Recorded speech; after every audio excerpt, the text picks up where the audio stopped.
These are the 7 weirdest accessories that have been banned in football. Oh. Hey, what is that?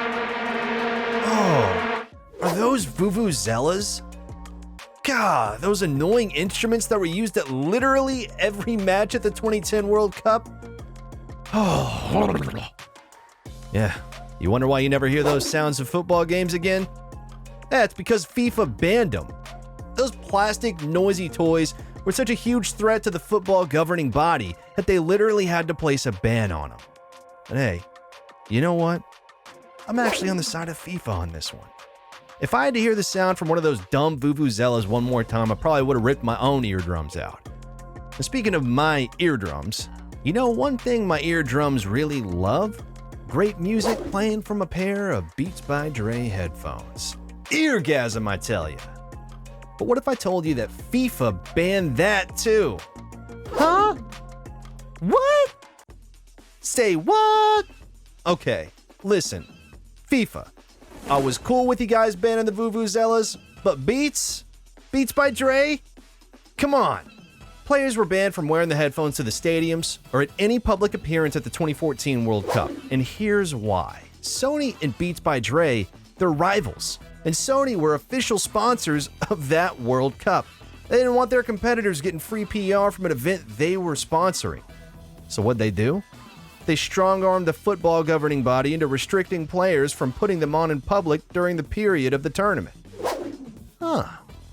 Sony were really out there acting like some crybabies, man. I mean, how about you just go make some badass headphones that players would want to wear to the stadiums? But they didn't think of that. Well, you know what we didn't think of? That a sports car could ever affect the way a footballer plays or trains. You know, I mean, why would you ban players from arriving at training in a sports car? Who did that? Can you take a guess? It was Pep Guardiola.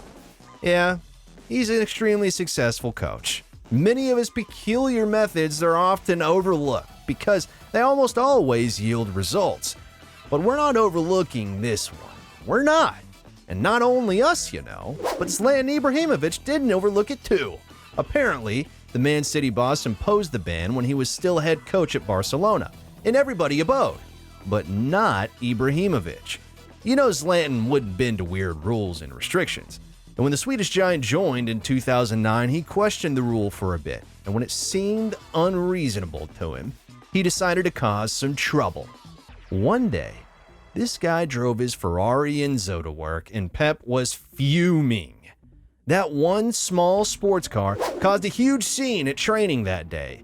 And well, it looks like the manager won that battle, because Zlatan left the club later that year, and Pep stayed an extra 2 years. But managers don't always win after placing ridiculous bans on extremely odd items. And take a look at Paolo Di Canio, for example. He placed one of the most ridiculous bans we've ever seen in the history of football, and ended up not even staying a year at the club he was hired at. Can you guess what the man banned? I promise you can. Okay, alright, first, go drop a sub, hit the bell, give the video a thumbs up, and I'll tell you what Di Canio banned at Sunday. You done? Alright, here. He banned phones. Yeah, mobile phones. The Italian manager was brought in mid-season to help Sunderland escape relegation from the Premier League in 2013, and his methods were just bizarre. And less than a month into his tenure as head coach, he told the players he didn't want to see any of them come to training or match day with their cell phones. He even said that if he found out that the phones were in their bags, he would take them and throw the phones into the North Sea. Well, what do you expect when you hire a man with a Mussolini tattoo on his back to coach your team? Anyway, Sunderland quickly got tired of that dictator of a coach and fired him just 6 months after hiring him. At least he did the job he was hired to do, and he did save the club from relegation that season. But Di Canio isn't the only Premier League coach to ban a harmless item. Neil Lennon also did when he was hired to manage Bolton Wanderers in 2014. And what was his own ban? Hats. Lennon really showed up to training one morning and told his players he didn't want to see any of them coming to training with beanies on their heads. And guess what? He was wearing a beanie himself while issuing the ban on beanies. It's like we're living in the Twilight Zone over here, man. It's ridiculous. His reason was that they won't be able to wear the hats during official football games anyway, so they should get used to not wearing them by training without them. And the players pled their case. They asked him, "What if we get cold during training, boss?" You know what he replied to him? "If you want to get warm, run around the pitch." That would have left me speechless, man. It's like, how do you even come back from that? Well, speaking of comebacks, the king of comebacks during his day, Sir Alex Ferguson, also had a weird restriction of his own.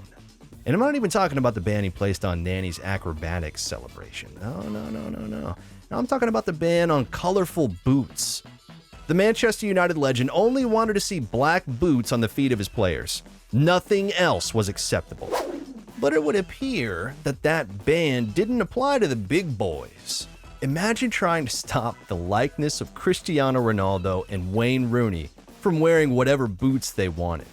We would have had another Pep Guardiola and Zlatan Ibrahimovic showdown. I guess Fergie, he didn't want any of that smoke. So, he said first-team players could wear whatever they wanted on their feet, but the junior players? Nah, you don't get an easy pass. You must abide. Black boots or nothing.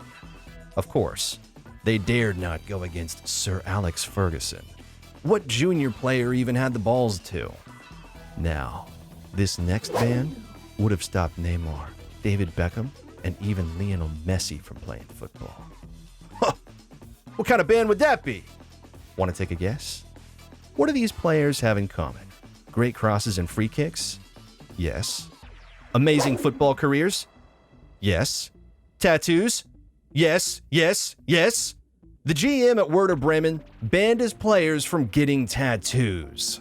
So, oh my gosh, essentially, if he had Messi as his player, he would have kicked him out for getting a tattoo? Yeah, right. But to be fair to him, though, his reason was pretty understandable. A player from a rival club, Elia El Giro, got an infection from a tattoo which turned septic, so he was always uncomfortable when he put on the club's shirt.